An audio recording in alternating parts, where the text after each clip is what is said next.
आलमीन वस्सलातु वस्सलामु अला नबिय्यिना मुहम्मदिन व अला आलिहि व सहबिहि अजमाइन व मन तबिअहुम बिइहसानिन इला यौमिद्दीन।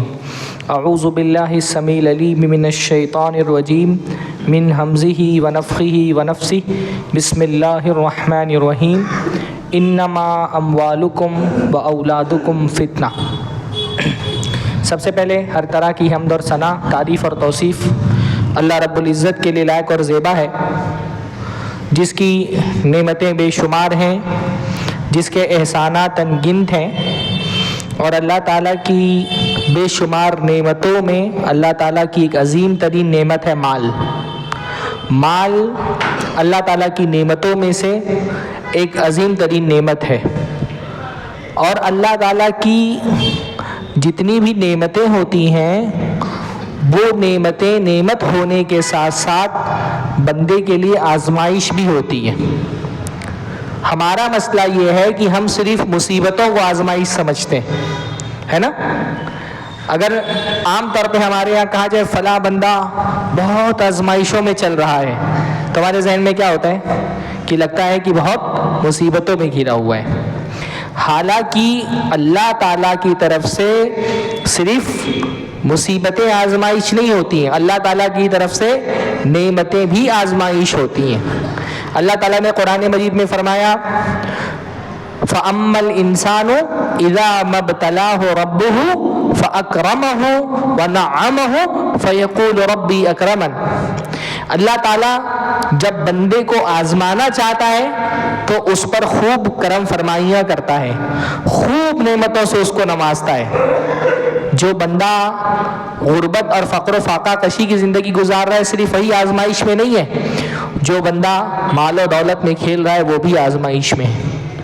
माल भी आजमाइश है, जिस तरह से फ़क्र आजमाइश है।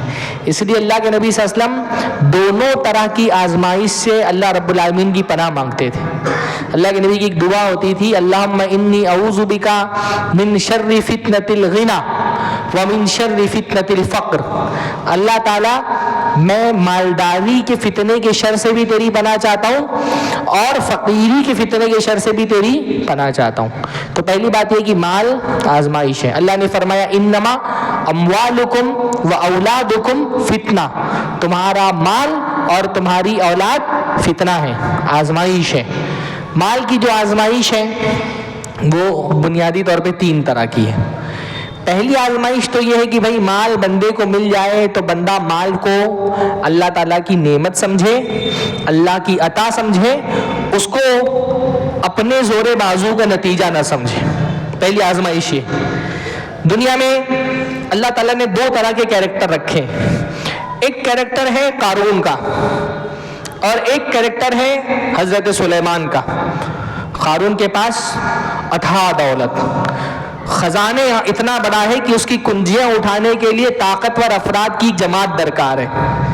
और इस खजाने के बारे में उसका ख्याल क्या है, वो कहता इन्नमा उतीतुहु अला इल्मिन इंदी। ये माल, ये दौलत, ये खजाना मैंने अपने इल्म से कमाया है, ये मेरे जोरे बाजू का नतीजा है, ये मेरी जहानत के नतीजे में ये खजाना मैंने जमा किया है। फेल हो गया इम्तिहान में। और एक कैरेक्टर हजरत सुलेमान अलैहिस्सलाम का है। अल्लाह रब्बुल आलमीन ने वो ताकत, कुव्वत और इल्म दिया, वो हुकूमत और बादशाहत दी। बिल्किस का तख्त, मलिका सबा का तख्त पलक झपकते आंखों के सामने। वो तख्त बहुत अजीम चीज़ थी ना, इसलिए हुदहुद ने जब तज़किरा किया मलिका सबा की शान और शौकत का, तो अर्श का, उसके तख्त का अलग से जिक्र किया। वलहा अर्शुन अज़ीम, उसके पास एक बहुत बड़ा अजीम तख्त है। वो तख्त सेकेंडों में हज़रत सुलेमान अलैहिस्सलाम के सामने मौजूद है। पर उसको पाने के बाद उनका ख्याल क्या है, उनका मौक़िफ़ क्या है? कह रहे हैं कि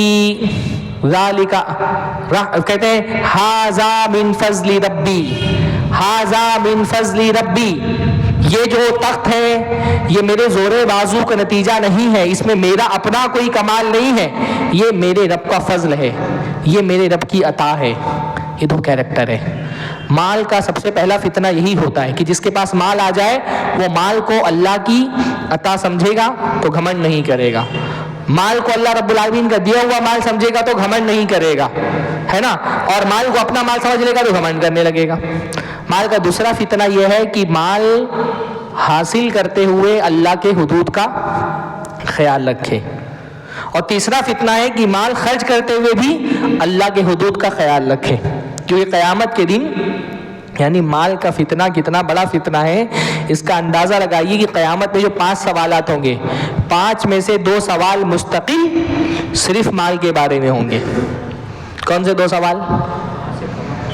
हाँ, वफ़ी मालिही मिन ऐन इक्तसबहु वफ़ीमा अनफ़क़ह।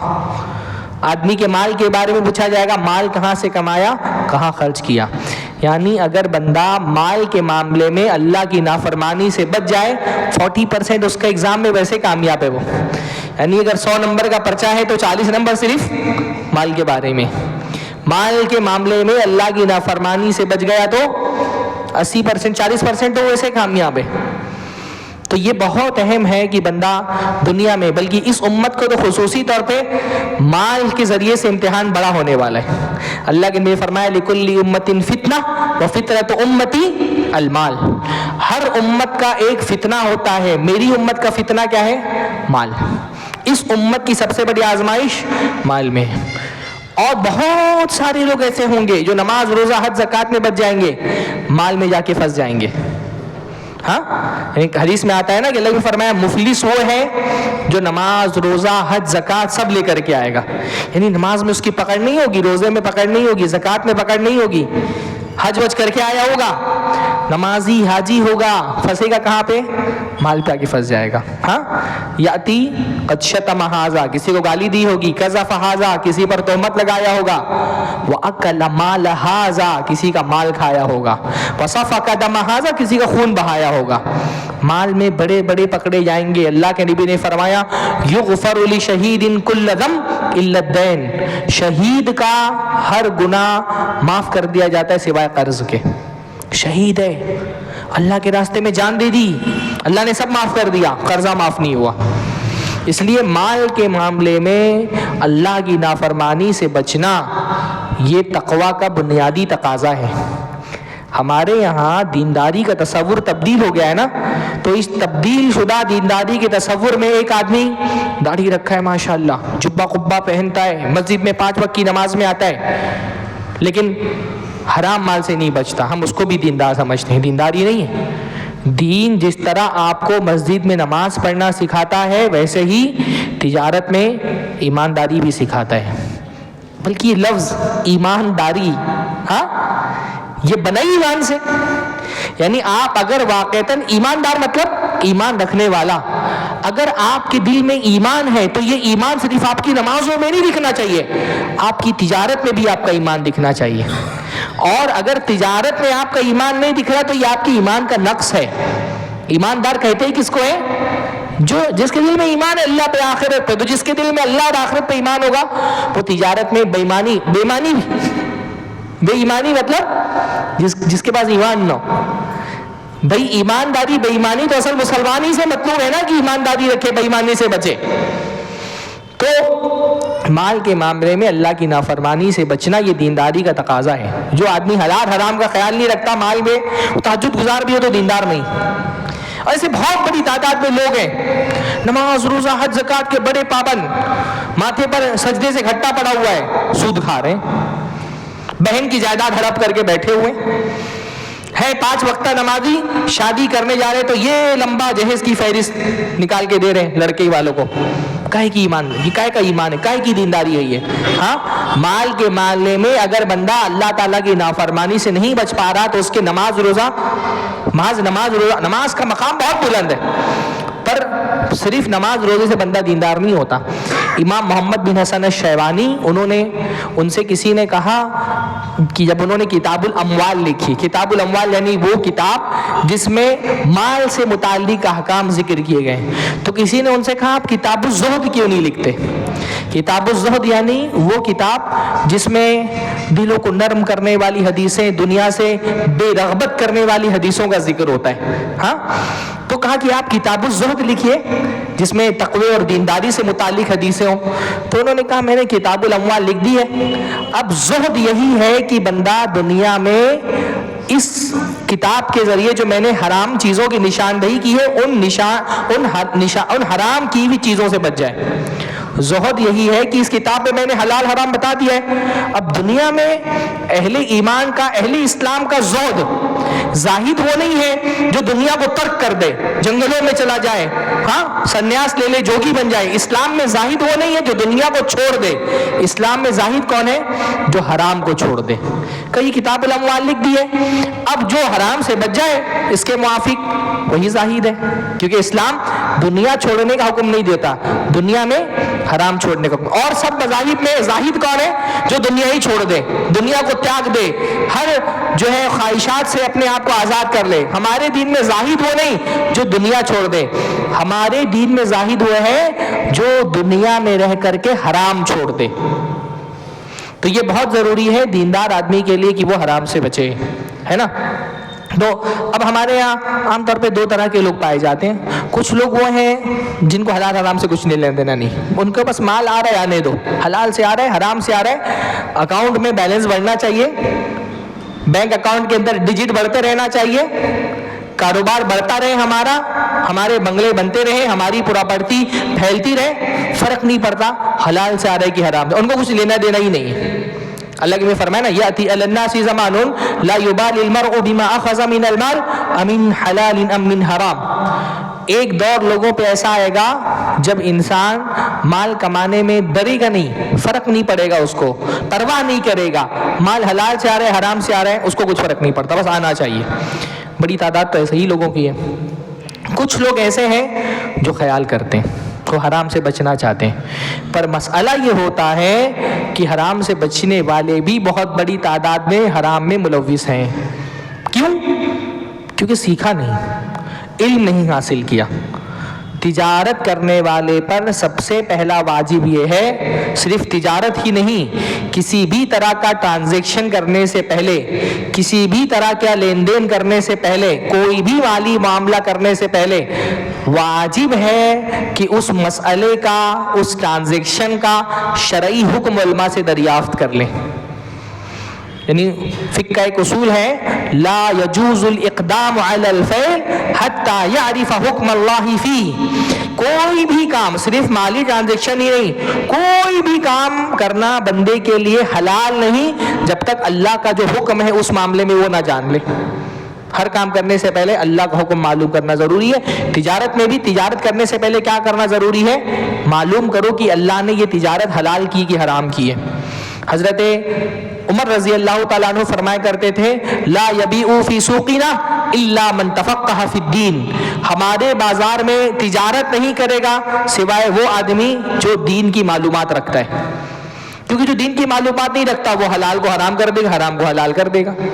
तो ताजिरों से सबसे पहले ये दरख्वास्त है कि आप कोई भी कारोबार कर रहे हो, तिजारत कर रहे हो, पहले क्या है, आलिम से जाकर के फतवा पूछो।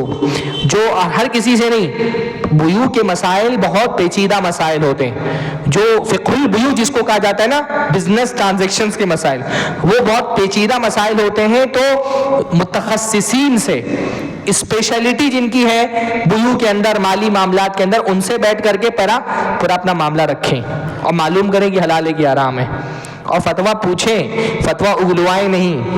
हाँ, फतवा पूछें, फतवा उगलवाएं नहीं।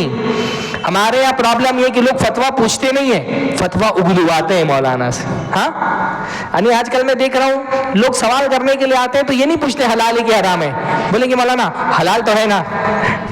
हाँ, मतलब मौलाना से चाहे किसी तरह से मौलाना उगल दे कि हलाल है, मौलाना बोल दे हलाल है, उसके बाद मौलाना की पीठ पे कदम रखे आप जन्नत में चले जाओ, मौलाना को जहन्नम में ढकेल दो। हजरत इब्न अब्बास या गालिबन कहा करते थे कि मैं अपनी पीठ को किसी के लिए जहन्नम का पुल नहीं बनने दूंगा। मैं बोल दूं हलाल है, मेरी पीठ पे चढ़ के तुम चले जाओ और मुझे जहन्नम में ढकेल दो।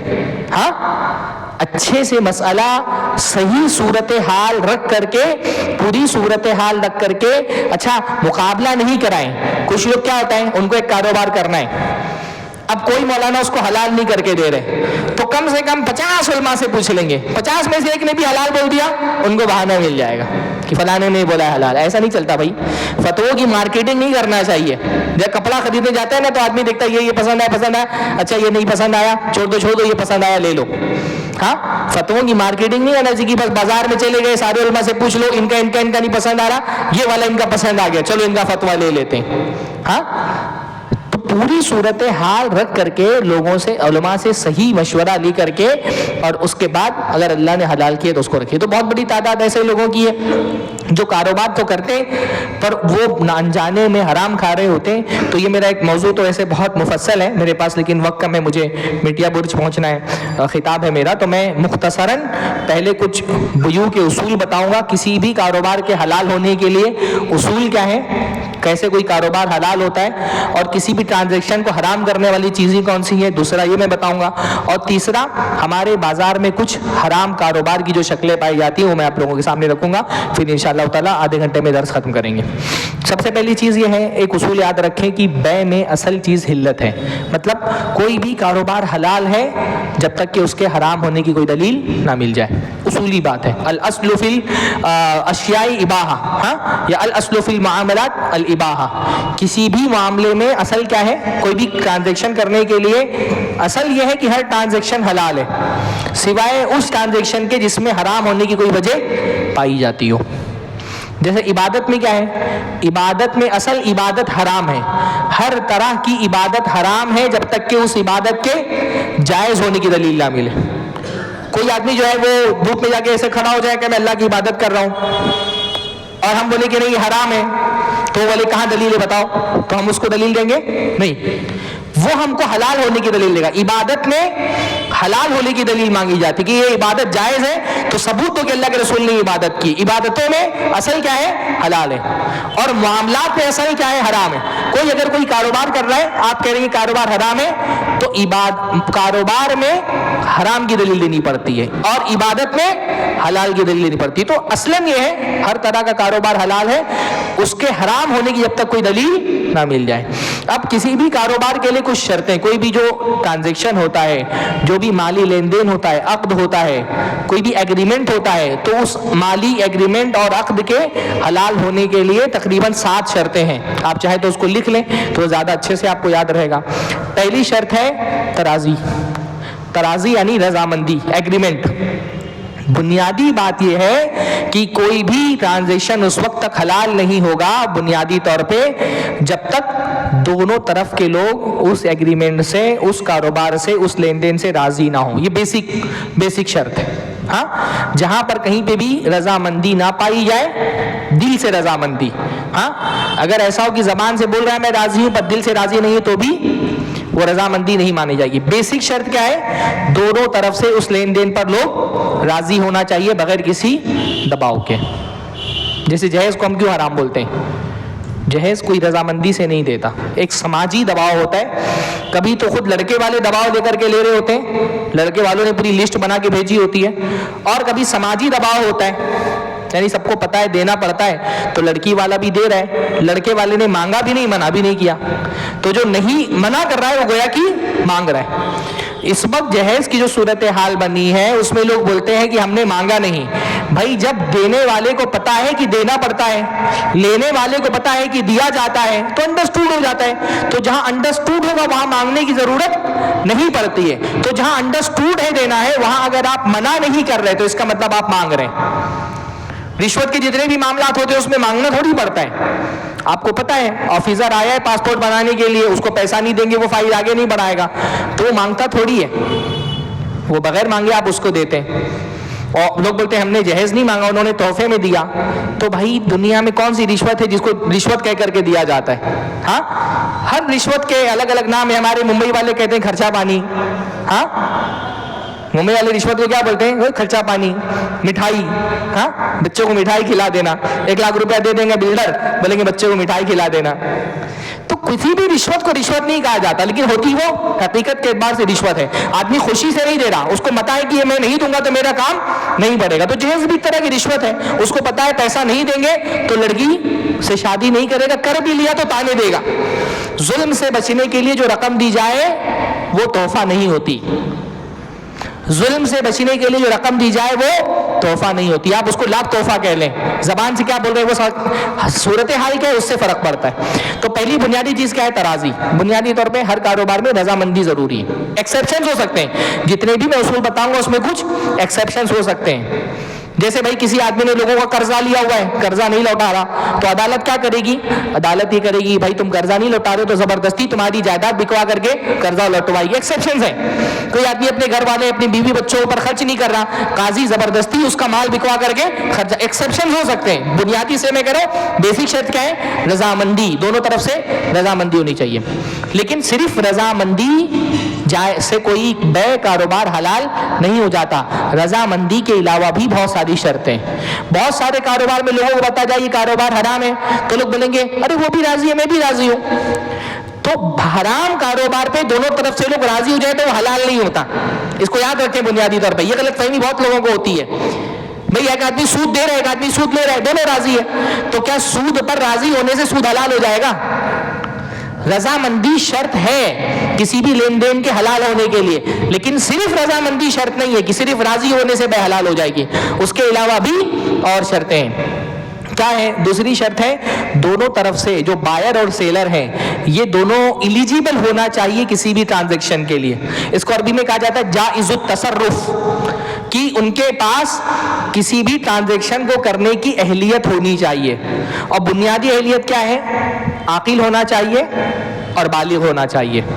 इसका मतलब मजनून और बच्चा ट्रांजैक्शन नहीं कर सकते। छोटे मोटे ट्रांजैक्शन कर सकते हैं। छोटा बच्चा 10 रुपए लेके गया कैडबरी खरीद के ले आया कर सकता है, पर छोटा बच्चा 10 लाख रुपए लेकर के गया और कोई सामान खरीद दिया तो नहीं खरीद सकता है ना? छोटे मोटे ट्रांजैक्शन कर सकते हैं, पर कोई बड़ा ट्रांजैक्शन करने के लिए एलिजिबल होना जरूरी है। तो पागल और बच्चा ये ट्रांजैक्शन बड़ा नहीं कर सकता। जैसे बच्चा है भाई, अब बच्चे की बाप की वफात हो गई तो पूरा विरासत जो है वो किसके हाथ में आ गई? बच्चे के हक में आ गई। अब कोई आदमी उसको बोले बेटा मैं तुमको 1 लाख देता हूं और तुम्हारा वो जो प्रॉपर्टी अब्बा छोड़ के गए वो मेरी, तो कर सकता है? बच्चा ट्रांजैक्शन करने का अहल नहीं है ना, तो अहल होना चाहिए। इसी तरह से पागल आदमी जो है वो अहल नहीं होता, एलिजिबल नहीं होता ट्रांजैक्शन के लिए। तो जायजुत तसर्रुफ होना चाहिए तरफैन को। इसी तरह से बेचने वाले को मालिक होना चाहिए जिस चीज को वो बेच रहे हैं। जो चीज आपकी मिल्कियत में नहीं उसको आप, उसूली बात यही है कि जो चीज आपकी मिल्कियत में है नहीं है आप उसको नहीं बेच सकते। आज सामान बेचने का हक या तो ओनर को है या तो जो ओनर का कायम मकाम हो। कुछ लोग होते हैं जो ओनर की तरफ से चीजें बेच सकते हैं, जैसे वकील है, एजेंट। अगर आपने किसी को अपना वकील बना दिया, मेरा घर बिचवाना आपकी जिम्मेदारी है, तो फिर वो आपकी तरफ से ट्रांजैक्शन कर सकता है। या नाजिर है, ट्रस्टी, हाँ ट्रस्टी जो है वो वक्फ की जायदाद में तसर्रुफ कर सकता है। मसलन पंखे हैं, आपने नए पंखे लगवा लिए, अभी पुराने पंखे, तो जो ट्रस्टी है वो बेच सकते हैं, क्यों? हालांकि वो ओनर नहीं, वो क्या है? नाजिर है ना, वो ट्रस्टी है। इसी तरह से जो वली है, गार्जियन, बच्चा छोटा है और उसके अब्बा ने जायदाद छोड़ी हुई है, अब वो पैसा अगर ऐसे ही पड़ा रहेगा तो उसकी वैल्यू खत्म हो जाएगी। तो जो गार्जियन है वो ट्रांजैक्शन कर सकता है, बच्चे के माल में तसर्रुफ कर सकता है, जायज हद तक के कि वो माल। तो कुछ लोग हैं जो मालिक के कायम मकाम होते हैं, हाँ उसकी जगह पर होते हैं, तो वो भी कर सकते हैं, या मालिक है वो कर सकता है। 3 चीजें हो गई। चौथी चीज, जो आप बेच रहे हो वो मकदूर अलग तस्लीम हो। मकदूर अलग तस्लीम का मतलब उसको पोजीशन में दे लिया जा सकता हो। ऐसी चीज आप नहीं बेच सकते जो आप जिसकी पोजीशन नहीं दे सकते हो, है ना? जैसे पुराने जमाने में इसकी मिसाल होती थी कि तालाब, अस्समकु फिल मा, आपकी कोई मछली है तालाब में, आपने कहा मैंने ये अपनी मछली आपको 20 रुपए में बेच दी, तो अब वो मछली तालाब में इतनी जगह बढ़ेगा, कैसे आपको पता चलेगा मछली का है? हाँ, वत्तैरु फिल हवा, हवा में परिंदा बेच दिया आपने। आप अगर कोई चीज बेच रहे हैं तो पोजीशन देना किसकी जिम्मेदारी होती है? बायर की। बायर जिस चीज का पोजीशन नहीं दे सकता उसको वो बेच नहीं सकता। जैसे आज के दौर में इसका एक बहुत मसला आता है, जो डिस्प्यूटेड जमीनें होती हैं, प्रॉपर्टीज होती हैं, आप खुद, आपका केस चल रहा है, आपकी मिल्कियत में पूरे तौर पे वो है ही नहीं, हाँ आपको खुद आपके कब्जे में नहीं है, गवर्नमेंट ने स्टे लगाया हुआ है, आप उसको बेच नहीं सकते क्योंकि आप पोजीशन देने पर कादिर नहीं है। तो आप वही सामान, इसकी और मिसालें जो हमारी रिवायती फिक्र में मिलती हैं, जैसे भागा हुआ गुलाम भाग गया, हाँ अब आप उसको बेच दिया, आपने, आप क्यों भाग गया है, तो आप सोचते चलो मैं बेच देता हूँ 10,000 में, मिल गया तो आपका, नहीं मिला तो कुछ नहीं। हाँ, खोई हुई गाड़ी खो गई है, अब आपको पता नहीं मिलेगी कि नहीं मिलेगी, तो आपने बेच दिया सस्ते में कि मिल गई तो आपकी, नहीं मिला तो गया। तो ऐसी चीज आप नहीं बेच सकते जिसको आप पोजीशन नहीं दे सकते। पोजीशन देना, कब्जा देना जरूरी है, उसको मकदूर अल तस्लीम, उसको कब्जे में लेना मुमकिन हो। 4 चीजें हो गई।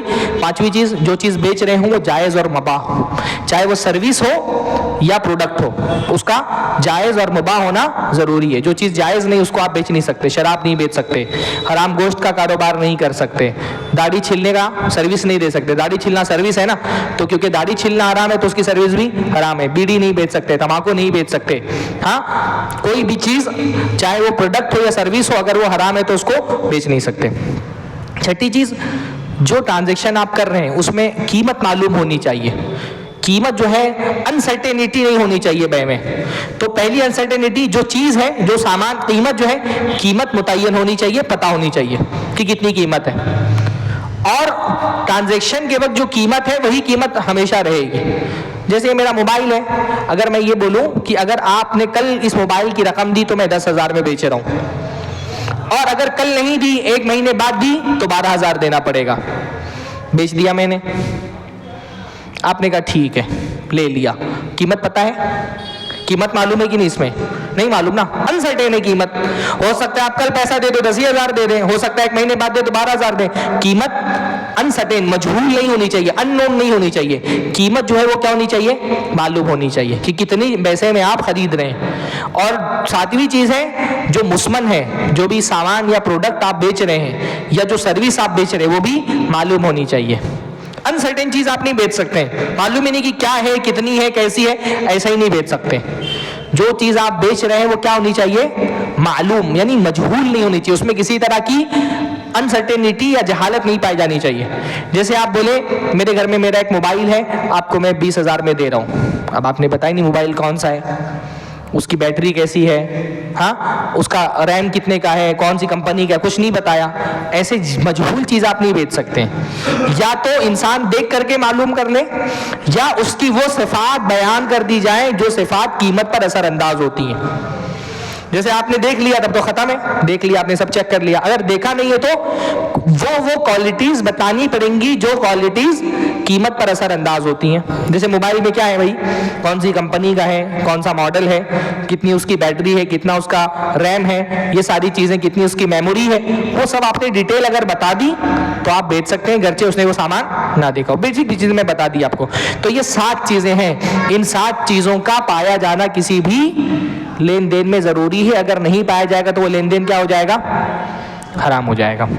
अब 4-5 चीजें ऐसी हैं जिनके पाए जाने से कोई भी कारोबार लेन देन हराम हो जाता है। पहली चीज है ऐन हराम हो। अगर कोई चीज, प्रोडक्ट या सर्विस हराम है तो वो बै भी हराम है, चाहे आप कितने भी हलाल तरीके से बै कर लें, है ना। तो जैसे शराब है, जुआ है, इस तरह की जितनी भी चीजें जिसमें बेसिक ही जो प्रोडक्ट है वही हराम है, तो वो चीज को बेचना भी हराम है। दूसरा यही गरर ना पाया जाए। गरर का मतलब जहालत, अनसर्टेनिटी नहीं पाई जानी चाहिए। सामान, यानी जो सामान आप बेच रहे हैं, और पैसा, जो कीमत आप दे रहे हैं, वो सब कुछ क्लियर होना चाहिए। इसमें भी कुछ एक्सेप्शन हैं, उन एक्सेप्शन का मैं जिक्र नहीं कर रहा। मसलन कभी कभी ऐसा होता है कि गरर है लेकिन थोड़ा सा है, हाँ, गरर है मगर थोड़ा सा है, तो उसमें फर्क नहीं पड़ता। बुनियादी तौर पे अनसर्टेनिटी नहीं होनी चाहिए। तीसरा, सूद नहीं पाया जाना चाहिए। किसी भी ट्रांजैक्शन में अगर रिबा पाया जाए, सूद पाया जाए, तो वो ट्रांजैक्शन क्या होता है? हराम हो जाता है। सूद को अरबी में क्या कहते हैं? रिबा। रिबा जो है वो 2 तरह का होता है, एक होता है रिबद्दैन और एक होता है रिबल बुयू। एक होता है रिबद्दैन, दैन का मतलब होता है कर्ज। तो एक तो मशहूर जो सूद है वो कर्ज वाला सूद है। जो मशहूर सूद है हमारे यहाँ वो कौन सा है?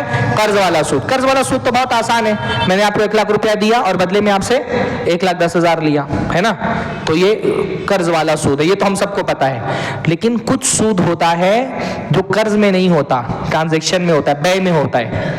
मसलन अल्लाह के नबी ने 6 चीजें बताई हैं, 6 चीजें ऐसी हैं जिनको अशियाए रिबुइया कहा जाता है। इनके ट्रांजैक्शन में 2 तरह के सूद पाए जाते हैं। 6 चीजें कौन कौन सी है, किसी को याद है? हाँ, 6 चीजें जिनके अंदर सूद पाया जाता है, कौन कौन सी हैं? सोना चांदी, गेहूं, खजूर, नमक और जौ। 6 चीजें।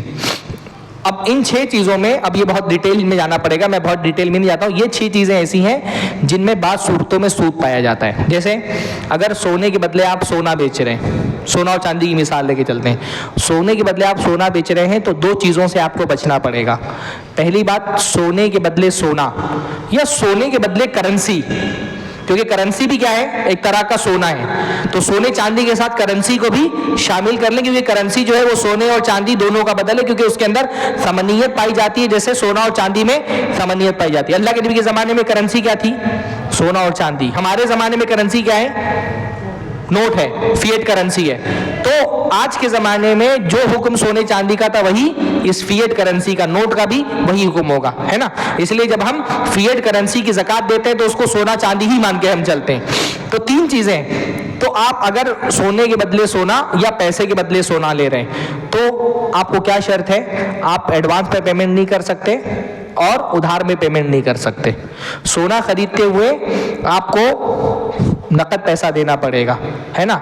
ना आप एडवांस पैसा देकर के सोना खरीद सकते हैं, यानी सोने के बदले सोना ना एडवांस दिया जा सकता है ना ताखिर से दिया जा सकता है। नकद आपको पैसा देकर के वो सोना खरीदना पड़ेगा। दूसरी शर्त क्या है? अगर सोने के बदले सोना आप ले रहे हैं तो जितना सोना दिया है उतना ही सोना ले सकते हैं, कम ज्यादा नहीं कर सकते। समझ रहे? सोने के बदले अगर सोना ले रहे हैं तो जितना सोना दिया, मान लीजिए आप पुराने जेवर लेकर के आए, आप गए सोनार के पास और उससे कहा हमको नए जेवर बनाना है। अब पुराना जेवर आपका 10 तोले का था, नया जेवर जो आपको पसंद आया है वो 8 तोले का है, तो आप 10 तोला लेकर के दे करके 8 तोला वापस नहीं ले सकते। जितना आपने दिया है उतना ही आपको वापस देना पड़ेगा। अगर सामने वाला इस बात को नहीं मान रहा तो सोने को पहले आपको बेच करके उससे पैसा लेना पड़ेगा, फिर उस पैसे से आप दूसरा जेवर खरीद सकते हैं। समझ में आया?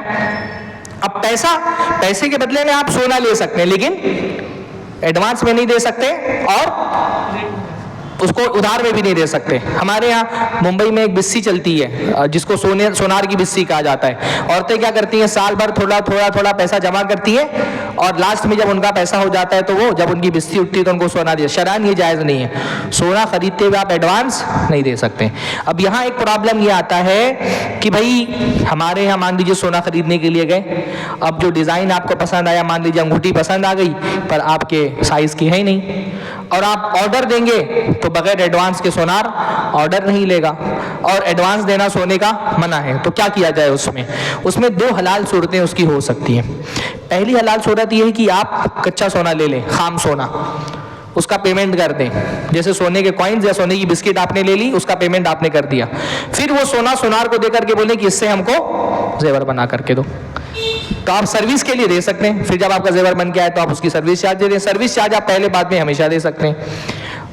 दूसरी सूरत इंशाअल्लाह ताला उसके जायज़ होने की यह है कि सोना खरीदते हुए हम 2 तरह का पेमेंट करते हैं ना, एक होती है एक्चुअल सोने की कीमत और एक होती है उसका सर्विस चार्ज। एक्चुअल सोने की कीमत तो आप एडवांस में नहीं दे सकते, पर सर्विस चार्ज जो है वो अशिया रिबुइया में नहीं है ना। जो 6 चीजें जिनके अंदर रिबा जारी होता है, सर्विस चार्ज उसमें नहीं है, तो सर्विस चार्ज आप पहले दे दें और बाकी सोने की कीमत आप जब सोने का जेवर लेने के लिए आए, वो पोजीशन दे, उसके वक्त आप दें। तो ये शरीयत में हलाल है। सोने के बदले चांदी बेचना है तो आप कम ज्यादा करके ही बेचेंगे, जाहिर सी बात है, सोने की कीमत ज्यादा होती, चांदी कम होती है, तो उसमें कम ज्यादा कर सकते हैं, लेकिन उसमें ताखीर नहीं कर सकते।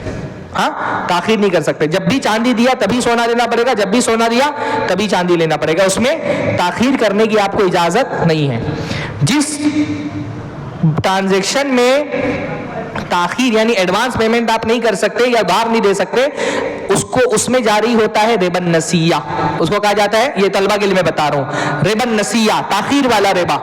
और जिसमें आप कम ज्यादा नहीं कर सकते, अगर वो उसमें आपने कम ज्यादा कर दिया तो उसमें जारी होगा रिबल फजल। तो रिबल बुयू की 2 किस्में हैं, रिबल फजल और रिबन नसिया। बाकी सोना चांदी के अलावा वो 4 चीजों में भी, यानी गेहूं के बदले गेहूं कम ज्यादा नहीं कर सकते, पहले दे सकते बाद में दे सकते, और गेहूं के बदले अगर सोना चांदी आप खरीद रहे हैं तो दोनों कर सकते हैं, फिर जायज है। आप गेहूं पैसा पहले दे करके गेहूं बाद में भी ले सकते हैं, पहले भी ले सकते हैं, उधार भी दे सकते हैं। सोना चांदी का हुक्म अलग है और 4 चीजों का हुक्म अलग है। बहरहाल तो उसमें रिबा नहीं होना चाहिए। रिबा की एक और किस्म अल्लाह के नबी ने बताई है, रिबा शफाआ, शफाअत वाला रिबा। शफाअत वाला रिबा क्या है? आपने किसी बंदे की कोई सिफारिश कर दी और उस सिफारिश के बदले में उससे पैसा लिया, चाहे मांग करके लिया चाहे उसने वैसे ही दिया हो, किसी भी सिफारिश, अलग में फरमाया जिसने सिफारिश के बदले में पैसा लिया वो रिबा के एक बड़े बाब में दाखिल हो गया। इसका जिक्र कम ही आता है। ये भी क्या है, आपने की आपकी सिफारिश पर उसका कहीं कारोबार लग गया या कोई फायदा हो गया और उस सिफारिश के बदले में अगर आप उससे पैसा ले रहे हैं तो ये क्या है, रिबा शिफा है। अल्लाह के नबी ने इसको भी रिबा कहा है। तो 4 चीजें हो गई। पहला, ऐन नहीं हराम होना चाहिए, जो प्रोडक्ट या सर्विस है वो हराम नहीं होनी चाहिए। दूसरा, उसके अंदर अनसर्टेनिटी नहीं पाई जानी चाहिए। तीसरा, उसके अंदर रिबा नहीं पाया जाना चाहिए। चौथा, ऐसी कोई शर्त नहीं पाई जानी चाहिए ट्रांजेक्शन में जो रिबा पर या गरर पर मुश्तमिल हो। हराम शर्त नहीं होनी चाहिए। अगर रिबा की शर्त पाई गई तो वो ट्रांजेक्शन हराम हो जाएगा, चाहे सूद पाया जाए ना पाया जाए। इसकी मिसाल मैं आगे इंशाअल्लाह ताला बताऊंगा आपको। तो शर्त भी नहीं होनी चाहिए रिबा की। हाँ, मसलन मैंने एक सामान आपसे खरीदा और मैंने बोला कि ये सामान 1 लाख का था, मैंने बोला 10-10 हज़ार रुपया करके मैं दूंगा इंस्टॉलमेंट में, पर शर्त ये लगा दी कि अगर मैं 10,000 टाइम पर किसी महीने नहीं भर सका तो बदले में 100 रुपया एक्स्ट्रा दूंगा। तो किसी भी जिम्मे में जो पैसा होता है उसके लेट होने पर दिया जाने वाला एक्स्ट्रा पैसा वो क्या होता है, सूद होता है। किसी भी जिम्मे में जो पैसा होता है अगर उसके लेट होने पर जो भी पैसा दिया जाता है वो सूद होता है। अब अगर मैं टाइम पे भी भर दूंगा तो मेरा ट्रांजैक्शन क्या है, वो हराम है, क्योंकि मैंने जो डील की थी उस डील में मैंने रिबा की शर्त को तस्लीम कर लिया था। तो कोई भी ऐसी डील जिसमें सूद की या गरर की शर्त लगाई गई हो वो डील क्या है, हराम है।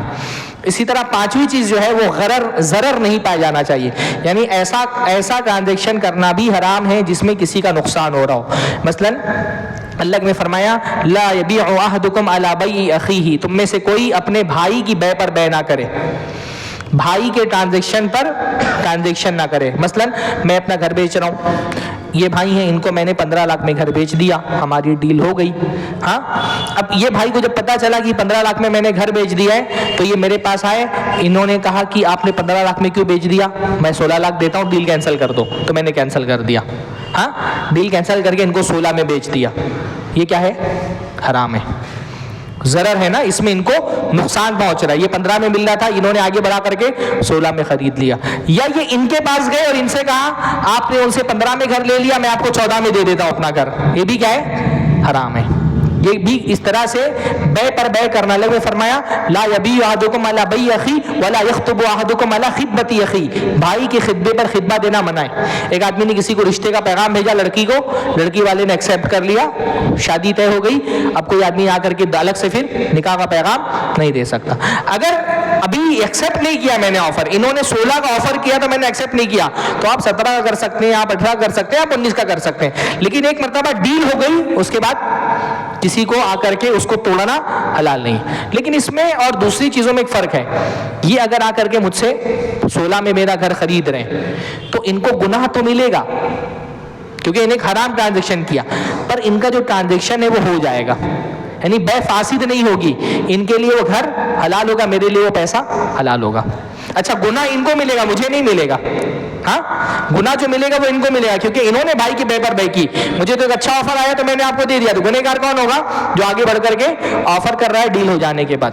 बहरहाल ये बारीकियां हैं, बुयू का मौजू बहुत वसी मौजू है, एक मजलिस के में समझाना बहुत मुश्किल है, लेकिन मैं बेसिक चीजें आप लोगों को बता दे रहा हूँ। अब हमारे यहाँ कारोबार में जब ये आपने सूरतें देख ली कि बै के हराम होने की क्या क्या सूरतें होती हैं, तो मैं कुछ चीजें बताता हूँ जो हमारे यहाँ कारोबार में पाई जाती हैं और बहुत सारे लोग उसको हलाल समझते हैं लेकिन वो हलाल नहीं होती हैं। सबसे ज़्यादा मैं देख रहा हूँ हमारे यहाँ जो हराम को हलाल किया जाता है और लोग हराम बहुत ज़्यादा उस मामले में खा रहे हैं, वो ये है कि लोग इन्वेस्टमेंट के नाम पे कर्ज देते हैं और प्रॉफिट के नाम पे सूद खाते हैं। इन्वेस्टमेंट के नाम पे कर्ज देते हैं और प्रॉफिट के नाम पे सूद खाते हैं। कैसे? यानी इन्वेस्टमेंट में और कर्ज में बुनियादी फर्क क्या है? इन्वेस्टमेंट जो है वो सब्जेक्ट टू रिस्क होता है ना। जब भी आप किसी कारोबार में इन्वेस्ट कर रहे हैं तो आप अपने पैसे को रिस्क पे डाल रहे हैं, जो प्रॉफिट है वो रिस्क का प्रॉफिट है ना। कर्ज सब्जेक्ट टू रिस्क नहीं होता, कर्ज में रिस्क नहीं होता। मसलन आपका कपड़े का कारोबार है, अब मैं आपको 10 लाख रुपया इन्वेस्ट कर रहा हूं, तो 10 लाख रुपया अगर मैंने इन्वेस्ट किया तो इन्वेस्टमेंट का मतलब ये है कि आप मेरा पैसा अपने कारोबार में लगाइए, अगर प्रॉफिट होगा तो उसमें मेरा हिस्सा होगा, और अगर लॉस हुआ तो लॉस में भी मेरा हिस्सा है। भाई आपको मैंने 10 लाख रुपया दिया, व्यापारी आपका पैसा लेके भाग गया, नुकसान हो गया, तो अगर नुकसान हुआ तो उस नुकसान में भी, इन्वेस्टमेंट का मतलब यही कि मैं प्रॉफिट में भी शरीक हूं और नुकसान में भी शरीक हूं। तो इन्वेस्टमेंट क्या होता है, उसमें रिस्क होता है। कर्जा जो है वो सब्जेक्ट टू रिस्क नहीं होता। आप मेरे पास आए, आपने कहा कि मेरा कपड़े का कारोबार है, मुझे 10 लाख कर्जा दे दो, मैंने आपको 10 लाख कर्जा दे दिया। अब वो 10 लाख देने के बाद आपका कारोबार चला नहीं चला, प्रॉफिट हुआ लॉस हुआ, मुझे उससे कुछ लेना देना है भाई। आप मेरे से 10 लाख लेके गए थे, मुझको 10 लाख लौटाइए। आपका व्यापारी पैसा लेके भाग गया, लॉकडाउन हो गया, दुकान बंद हो गई, माल जल गया, वो मेरा बिजनेस नहीं है ना, वो मेरा मैटर नहीं है, वो आप जाने। मैंने 10 लाख कर्जा दिया था, मुझे 10 लाख वापस चाहिए। तो इन्वेस्टमेंट और कर्ज का फर्क आप समझ गए ना। हाँ, अब अगर मैं 10 लाख रुपया आपको ये बोल करके देता हूं कि मुझे इसमें प्रॉफिट चाहिए, पर मैं लॉस में शरीक नहीं हूं, तो ये इन्वेस्टमेंट हुआ? ये इन्वेस्टमेंट नहीं हुआ, ये क्या हो गया? ये हो गया कर्ज, जिसमें आपने सिर्फ प्रॉफिट में हिस्सेदारी रखी है, लॉस में हिस्सेदारी नहीं रखी है। वो इन्वेस्टमेंट नहीं होता है, वो कर्ज होता है। अब मैंने दिया आपको 10 लाख रुपया और उस पर मुझे प्रॉफिट दे रहे हैं आप, चाहे वो फिक्स प्रॉफिट दे रहे हो या प्रॉफिट के परसेंटेज पे प्रॉफिट दे रहे हो, हर हाल में वो क्या हो जाएगा? सूद हो जाएगा। तो हमारे यहाँ बहुत आम लोग बोलते मौलाना मैंने फला कारोबार में इन्वेस्ट किया, हर महीने का 10,000 मैं लेता हूँ, फिक्स अमाउंट ले रहे हो। अभी ये जो 10,000 आप हर महीने का ले रहे हैं 10 लाख लगा करके, वो प्रॉफिट नहीं है, वो सूद है। हाँ, और हमारे यहाँ बहुत आम है, लोग कर्जे को इन्वेस्टमेंट बोल देंगे। हाँ, सवाल भी करके हैं, सवाल में नहीं बोलेंगे कि कर्जा दिया है, बोलेंगे इन्वेस्टमेंट किया है ना। सवाल करने वाले फतवा पूछते नहीं है, फतवा उगलवाते हैं, तो सवाल बना के ऐसा लाते हैं कि सामने वाला कंफ्यूज हो जाए। अब आप कर्जे को इन्वेस्टमेंट बोलेंगे तो सीधा साधा मौलवी तो बेचारा बहक ही जाएगा। हमारे यहाँ लोग ढूंढ करके ऐसे भोले भाले मौलवी से माली मसला पूछते हैं जिसको एक चाय पिला के कोई भी फतवा निकलवा लो। हाँ, मौलवी इस मामले में बहुत ठगे जाते हैं, एक चाय पिलाया अपने हिसाब से हलाल कर लिया आराम को। हाँ, मौलवी बेचारा ऐसे डरा हुआ होता है। तो इन्वेस्टमेंट नहीं है, वो कर्ज है, और उस पर जो प्रॉफिट ले रहे हैं आप, वो प्रॉफिट नहीं है, वो क्या है? सूद है। ठीक है। दूसरी बात, बहुत सारे कारोबार का हराम होना तो बहुत वाज़ेह होता है, यानी जो मैंने बताया प्रोडक्ट हराम है तो प्रोडक्ट हराम है तो उसका सेल करना भी हराम है, उसके सेल में किसी भी तरह के ताउन से पैसा जो है वो हराम है। जैसे तम्बाकू बेचना हराम है, अपनी दुकान तम्बाकू बेचने वाले को किराए पे देना भी हराम है, उससे जो किराया आ रहा है वो हराम है। दाढ़ी छिलाना हराम है तो अपनी दुकान नाई को दे करके उससे पैसा लेना भी हराम है। बैंक का पूरा जो बिजनेस है वो हराम पर है, तो बैंक में चपरासी की नौकरी करने वाला भी, उसकी कमाई हराम है। जो काम हराम है उस काम को करना भी हराम, उस काम से आने वाला प्रॉफिट भी हराम, उस काम में किसी तरह की मदद करना भी हराम है ना। एक आदमी कत्ल कर, बल्कि जो चीज बेचना हलाल है, जिसका हलाल और हराम दोनों तरह का यूज होता है, अगर उसमें से किसी चीज के बेचने के बारे में मुतअय्यन आपको पता हो कि इसका यूज हराम नहीं होने वाला है, तो वो चीज क्या हो जाएगी? हराम हो जाएगी। जैसे फूल बेचना क्या है? फूल बेचना हलाल है ना, क्योंकि फूल के बहुत सारे इस्तेमाल हो सकते हैं। पर अगर आप एक मंदिर के बाहर फूल बेच रहे हैं और आपको पता है कि इसको बुतों पे चढ़ाया जाएगा, तो फूल बेचना क्या है? क्योंकि आपको पता है कि इसका मुतय्यन इस्तेमाल उसी चीज में होना है। मोमबत्ती बेचना क्या है? हलाल है। लेकिन अगर मोमबत्ती आप चर्च के बाहर बेच रहे हैं, आपको पता है कि ये मोमबत्ती जाकर के चढ़ावे पे चढ़ाई जाएगी, तो जिस सामान के बेचते हुए आपको ये पता हो कि इसका इस्तेमाल हराम ही के लिए होने वाला है, आपका गालिब गुमान हो या मुतय्यन आपको मालूम हो, तो उस हलाल चीज को भी बेचना हराम है जिसके बारे में आपको पता है कि इसका इस्तेमाल, या जिसके बारे में आपका गालिब गुमान है कि इसका इस्तेमाल हराम ही के लिए होने वाला है। वाज़ेह है ना। और ये सिर्फ प्रोडक्ट के लिए, सर्विस के लिए भी यही है कि ऐसी कोई भी सर्विस देना जिसमें आपको पता हो कि इस सर्विस का, हाँ नहीं, एक आदमी आपसे कह रहा है, आदमी रिक्शा चलाता है कि मुझे उस थिएटर पे छोड़ो, और आपको पता है कि वो थिएटर पे फिल्म देखने के लिए जा रहा है, तो आपके लिए उस थिएटर पे छोड़ना हराम है। अगर आपको कंफर्म बताए तो, कंफर्म नहीं पता तो कोई बात नहीं, पर अगर कंफर्म बताए तो आपके लिए वो हलाल नहीं है। इसी तरह से जो है वो एक हमारे यहाँ हराम कारोबार की एक बहुत ज़्यादा शक्ल पाई जाती है, वो हमारे यहाँ उसको कहा जाता है हैवी डिपॉजिट। आपके यहाँ पता नहीं उसको क्या कहा जाता है। हैवी डिपॉजिट में क्या होता है? हाँ, फिक्स डिपॉजिट। फिक्स डिपॉजिट की क्या सूरत हाल होती है हैवी डिपॉजिट की? मसलन एक घर है, घर का किराया मान लीजिए है 10,000 रुपया। हाँ, तो 10,000 रुपया तो घर में किराए के साथ साथ डिपॉजिट भी देना पड़ता है ना। तो डिपॉजिट अगर घर का किराया 10,000 है तो नॉर्मली डिपॉजिट कितना उसका होता है? 1 लाख, 1 लाख 2 लाख, है ना। अगर 10,000 किराया है तो डिपॉजिट असल में क्यों लिया जाता है? डिपॉजिट लिया जाता है सिक्योरिटी के लिए, है ना। भाई मेरा घर है, उसका किराया 10,000 है, हो सकता है आप 4-5 महीने का भाड़ा मत दो, भाग जाओ, मेरा 50,000 का नुकसान हो जाएगा। फर्नीचर वगैरह दीवारें तोड़ करके चले जाओ, नुकसान हो जाएगा। कलर वगैरह नहीं कराया, चले जाओ।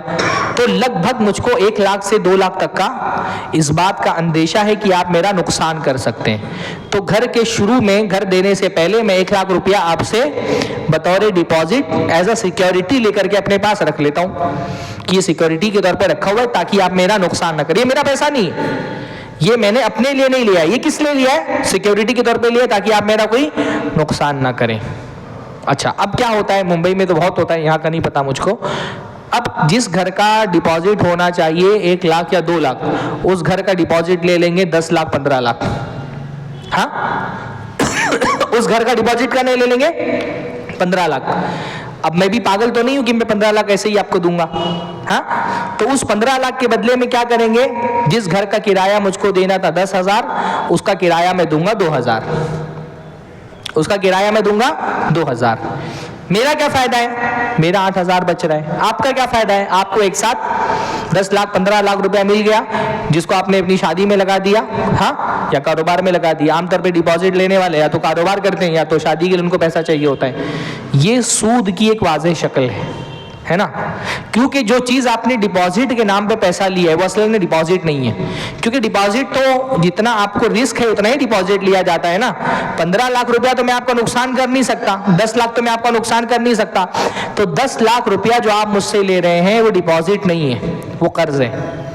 डिपॉजिट रखने के लिए दिया जाता है। ये 10 लाख आपको भी पता है, मुझे भी पता है कि मैं यूज करने के लिए ले रहा हूं। तो ये जो पैसा मैंने आपसे कर्जा लिया, अब जाहिर सी बात है आप 10 लाख कर्जा ऐसा ही नहीं दे रहे। उस कर्जे के बदले में आपको भी क्या चाहिए?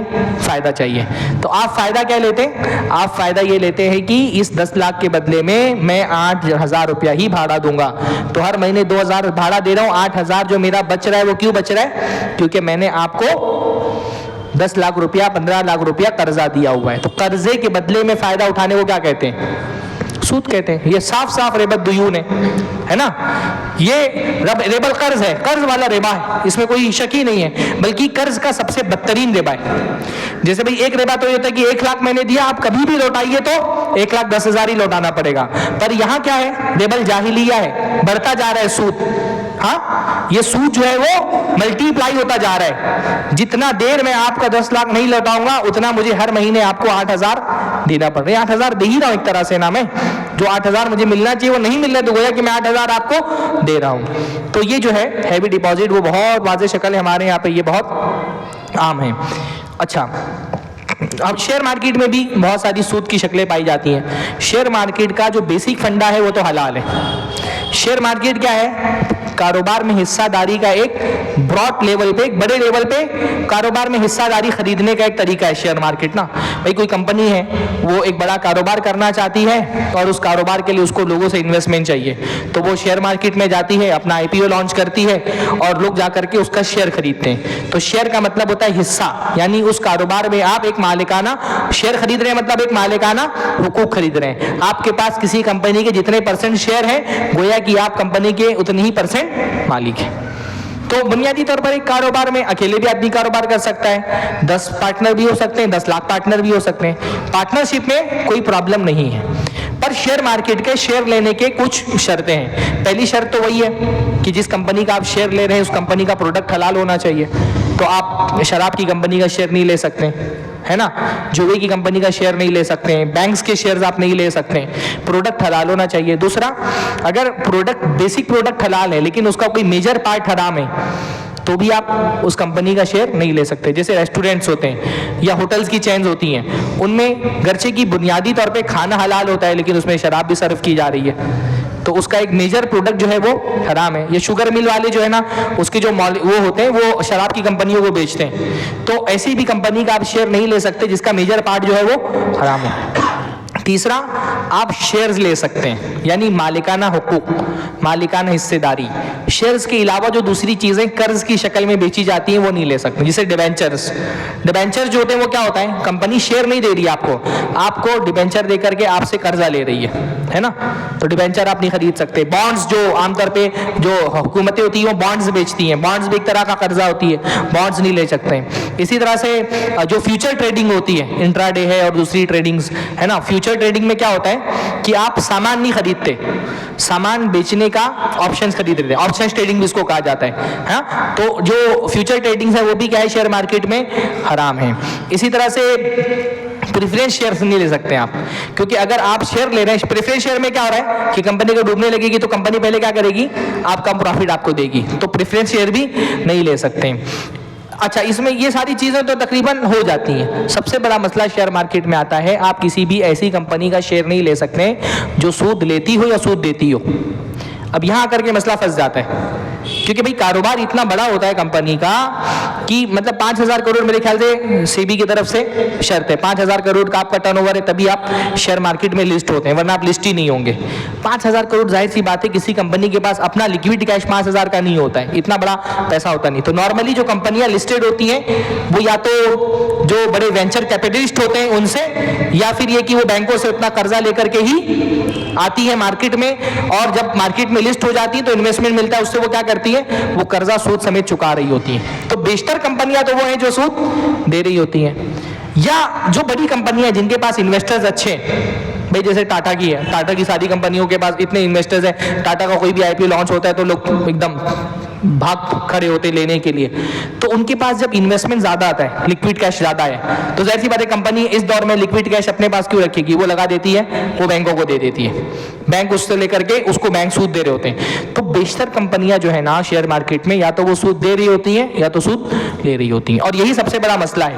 अगर कोई बंदा शेयर लेना चाहता है तो उसके ऊपर लाजिम है कि वो हर 3 महीने पे बैलेंस शीट आती कंपनी की, उसको चेक करता रहे, और अगर कुछ भी सूदी लेन देन कर रही है तो असलन उसके अंदर वो उसके शेयर्स नहीं ले सकता है।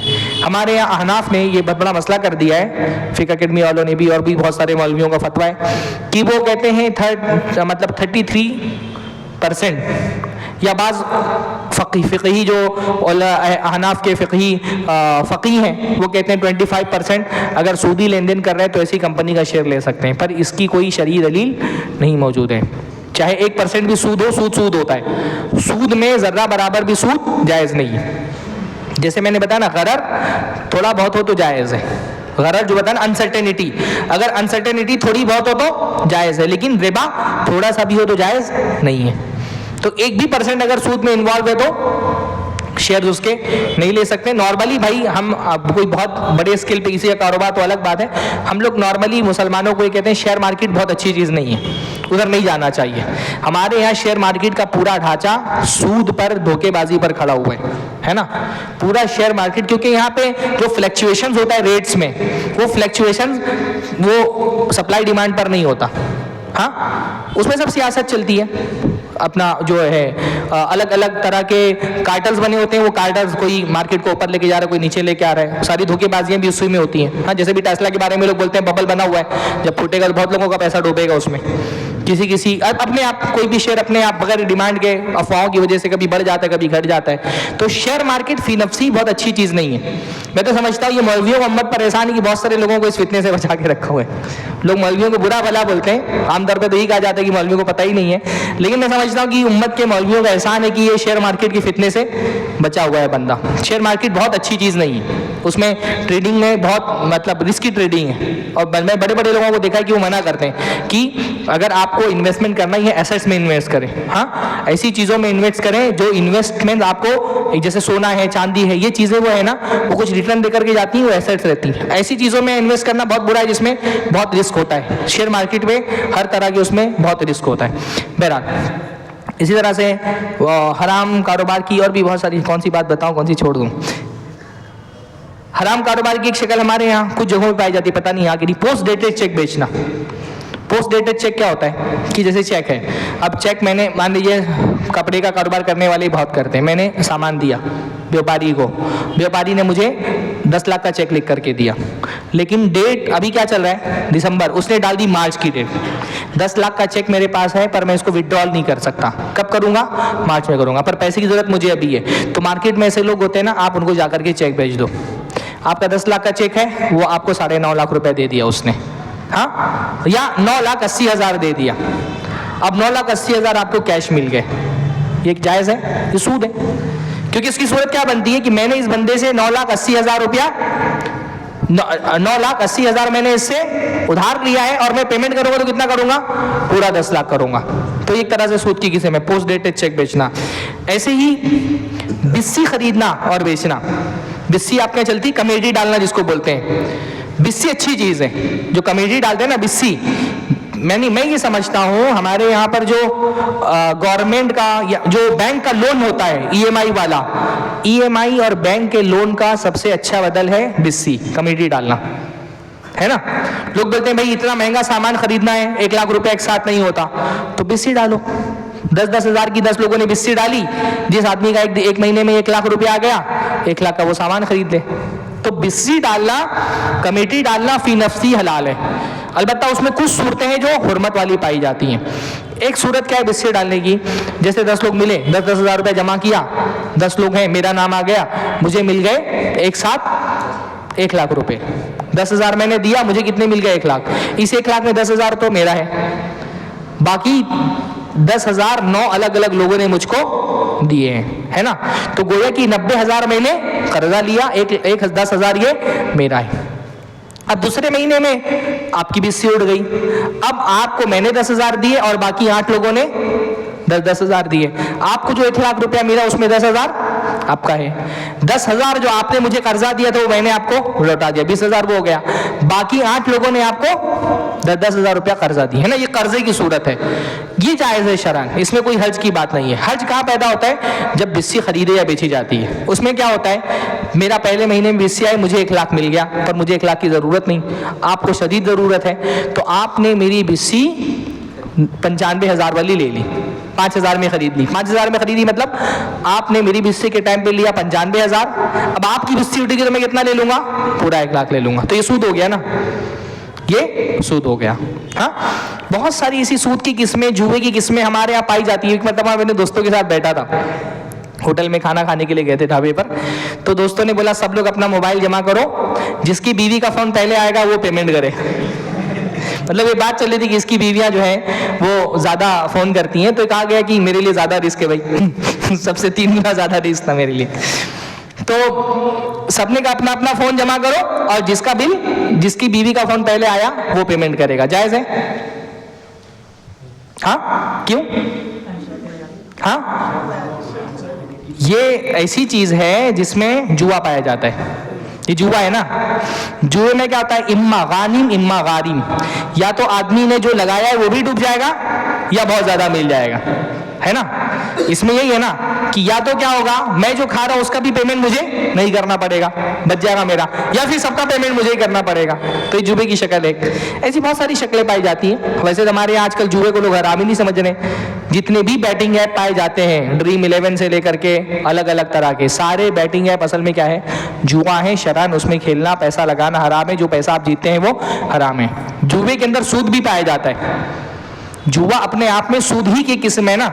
भाई मैंने 10,000 लगाया और मुझे कितना मिल रहा है, 10 लाख मिल रहा है, तो कम पैसा लगा करके ज्यादा मिल रहा है, इसी को तो सूद कहते। पैसे के बदले में पैसा कम ज्यादा नहीं ले सकते आप ना, 10,000 देके 10 लाख ले रहे हैं तो ये क्या हो गया, सूद हो गया। जुआ भी एक तरह से सूद की किस्म है ना। तो ये जुआ है। इसी तरह से